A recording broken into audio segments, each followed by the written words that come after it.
Hello and welcome back to the Little Scale Cars YouTube channel. Today in the review box we have the all-new Dodge Viper RT10 from Hot Wheels mainline. So this one actually replaces an old casting, although they are still using the old casting, so that's kind of interesting. But we'll go ahead and take a closer look at this new and improved casting and see if it is worth adding to your collections. So as always, let's go ahead and get started with our casting. Taking a quick go around, we'll see our proportions are really nice compared to the real life car, which we will go ahead and pop in the top right corner there for you to compare the two. So we can see that our proportions are really good, which is actually something the old casting struggled with.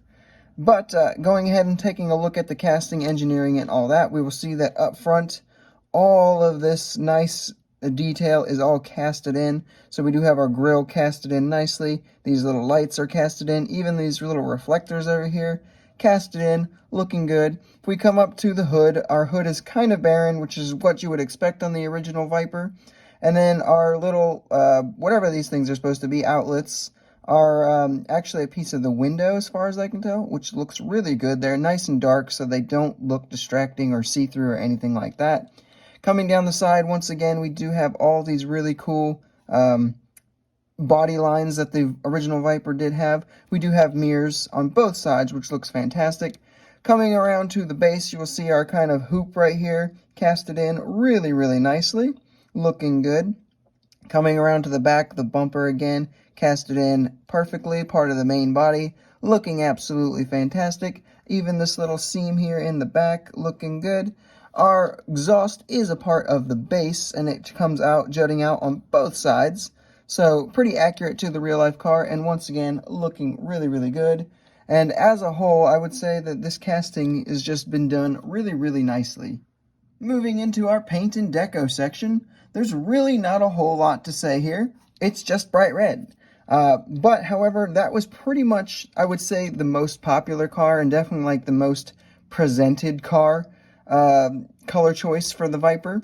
So I would say that this was probably the best choice that they could have gone with for the first edition, and I think it looks really sharp. Moving into our details category, we will see that up front we do have headlights done really nicely, both of them, and we do get a Viper logo. However, we do not get any kind of grille tampo, although I do think it would have been tough to actually put a tampo in there. But we also don't get any kind of a tampo here in these lights, which is odd, considering we did get some front tampoing, and we don't get a reflector here either. So that's a little bit disappointing, especially since we do only get 2 tampo passes, because if we come to the back here, we will see that we do get full taillights at least, which look, again, phenomenal. And we do get another Viper logo right there, and then we get a license plate as well. So as far as tampo work goes, up front and in the back, and nothing anywhere else, but it still looks pretty good overall. Sticking with our details here, we do get these nice tri-spoke wheels. One thing I will say is try not to touch them too much, because the chrome will start to come off. As you can see, just the little bit of handling that I've done, the chrome has started to fall off in certain spots. I think these tri-spoke wheels were the perfect choice, and they look fantastic, especially with the real-life car. Someone did mention that they liked the old tri-spoke wheels better, and while I agree that those wheels probably do look a little bit more accurate to the wheels that the Viper was shown with, I think these ones just look a little nicer to me personally, even if they aren't as accurate. Moving into our roll test, this being a Hot Wheels mainline, it should be no surprise that it does roll, and rolls very nicely. I went ahead and put this one on the scale, and it came out to be 30.15 grams, so it is a little bit on the lighter side, but the casting itself is on the smaller side too, so that makes sense. Pros and cons time, getting started with the first big pro.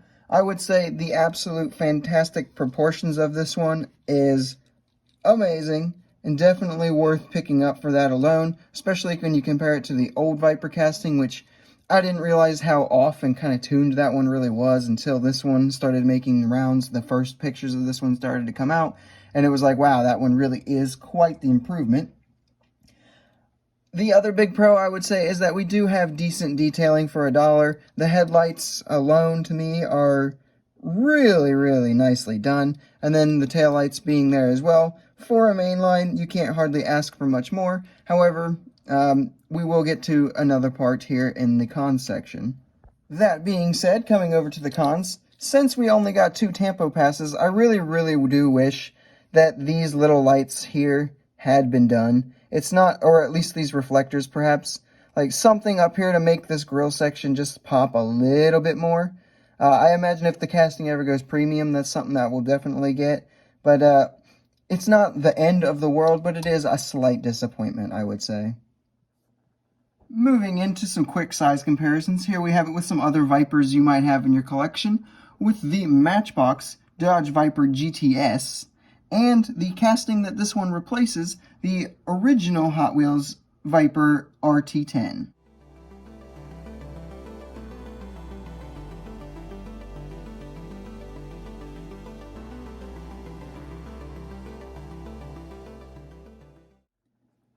And here we have it with some other cars I thought were notable that you might have in your collection, with the Tarmac Works Dodge Viper ACR Extreme and the Hot Wheels Corvette C4.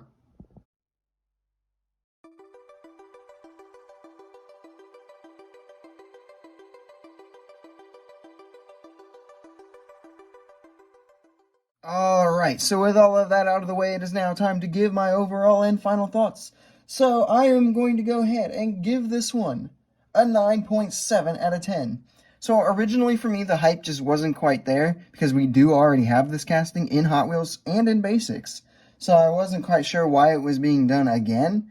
However, once I was able to see this one and then see it in person, the hype really rose because this is leaps and bounds better than the old casting, and I like it quite a bit. I would say that this one is so much better than the old casting that it almost makes the old casting into that kind of fantasy car realm, to the point where this should probably be replacing the Viper RT10 representation in your collection, if that is the only RT10 representation in your collection right now. I would say that this bright red was an absolutely fantastic choice for the first release. It looks amazing, and it really just pops out nicely, especially this kind of up front look where the headlights are just really up front and in your face like that.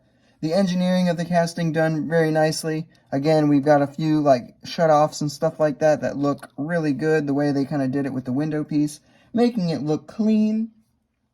Overall, I would highly recommend this one to anyone who's a Viper fan and to anyone who's just a mainline Hot Wheel collector in general. I would say even if you're like a premium collector, this is probably the best that you're going to realistically get. Like I said, going premium, I'm not even 100% positive that they'll be able to do that grill just because of the way it's shaped and how small it is. I do think a premium version would probably get a few more details up front, and I think that probably was needed. But nevertheless, we didn't get it, and the casting still shines pretty brightly without them. So I would say that this is definitely one that you should be picking up, especially if you're into anything sort of American or anything Viper or Dodge Mopar, anything like that. If that's your cup of tea, this is one you certainly do not want to miss out on. And that is all I have for this review, guys. I hope you enjoyed it. If you did, make sure you smash the like button, hit subscribe if you are new or haven't done so yet, and leave a comment down below telling me what your thoughts are on this particular model, and I will see you in the next review.